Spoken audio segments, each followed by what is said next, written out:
Have you ever wondered what it really means to live for something beyond yourself?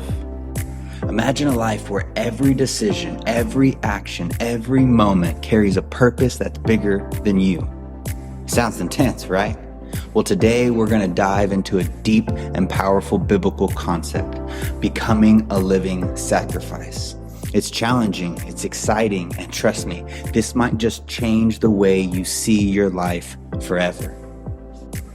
All right, so let's break this down. Romans 12:1 says, I appeal to you to present your bodies as a living sacrifice, holy and acceptable to God, which is your spiritual worship. Now let's be real. What does this even mean? A living sacrifice sounds pretty intense. Isn't sacrifice usually about giving something up? Well, here's the twist. Paul isn't talking about a one-time act.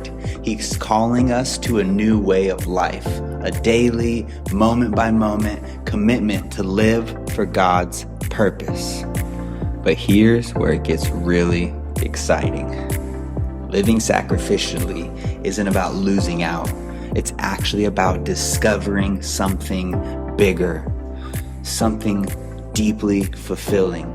Imagine a life where every choice, every move, and even your challenges are a part of something greater. This isn't just a call to worship on Sundays or Wednesdays. It's a call to live boldly, intentionally, and with a purpose every day. Sounds intriguing? Well, stick with me. So let's talk about the struggle. If we're honest, living sacrificially can sound confusing, maybe even a little unrealistic. We live in a world where everyone's out for themselves, right? Society tells us, do what makes you happy, focus on yourself, chase your dreams. The pressure to prioritize our own comfort, success, and image is intense. Man, trust me, I get it. I felt that pull too. Imagine this. You're scrolling through social media, seeing everyone's highlight reels, their vacations, their achievements, their picture-perfect moments. And it's easy to think, I want that, or I need to keep up.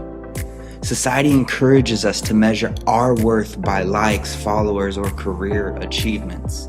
But here's the problem. Chasing validation from the world is exhausting, and honestly, it's empty.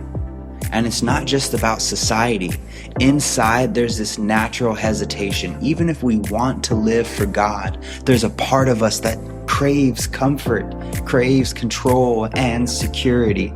We ask ourselves, what will I lose if I surrender fully? Will I miss out? These are real questions. They reveal our hesitation to truly let go. But here's the thing. This struggle between following God's purpose and chasing the world's approval is exactly what Romans 12:1 is calling us to confront and overcome. So, how do we do that?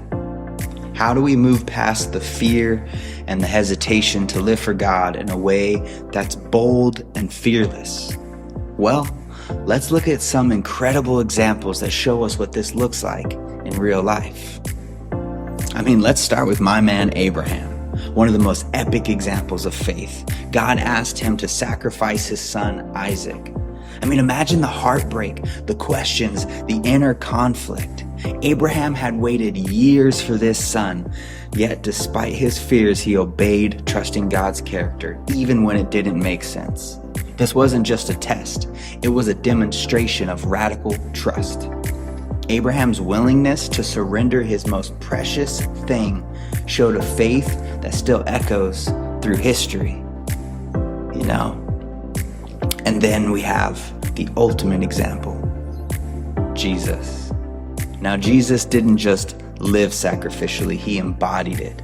He left the comfort and glory of heaven, stepping down to walk among us, knowing full well he'd face rejection, pain, and even death. Why? Because he loved us that much. Every action he took was an offering to God, showing us what true surrender looks like. Jesus' life teaches us that sacrificial living is about love, obedience, and trust beyond anything we could imagine. The early Christians took this message and ran with it, literally. They lived in a time when following Jesus meant risking everything: persecution, rejection, even death. Yet they remained faithful. Why? Because they found a joy and strength in living for God that couldn't be shaken by the world's challenges. Their lives remind us that living sacrificially brings a courage and freedom that nothing else can. So, what can we learn from these stories? Well, Abraham's faith teaches us to trust God with what we hold most dear.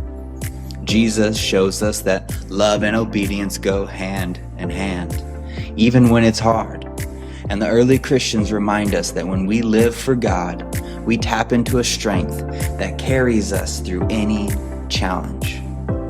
It's intense, it's bold, but friends, it's so worth it.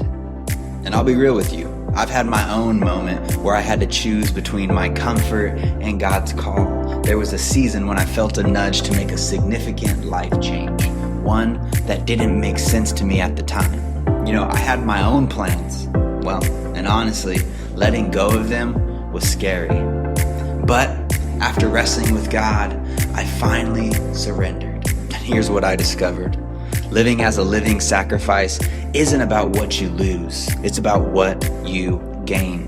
The peace, the joy, and the closeness to God that followed were things I never could have planned for myself. It was in that surrender that I found a freedom I'd never known. God used that season to grow me, to shape me, and to draw me closer to Him in ways that are, quite honestly, impossible to put into words. This is why I'm so passionate about this topic. Living for God isn't just about rules or restrictions. It's about opening your life to something extraordinary. It's about letting God do things in you and through you that you never thought possible. So here's what it all boils down to. Living as a living sacrifice is a call to live for something bigger than ourselves. It's a decision to honor God daily, to surrender our need for control, and to trust that His plans are greater than ours. This journey isn't easy, but it's worth every step.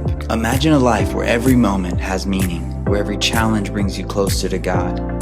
This is the invitation of Romans 12:1. Not just to give up, but to gain something so much deeper.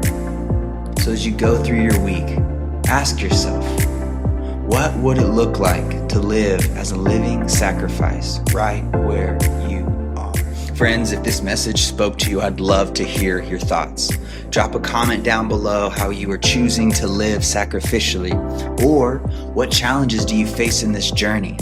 And if you're ready for more conversations like this, make sure you hit the subscribe button and check out my other videos. Let's grow in this journey together.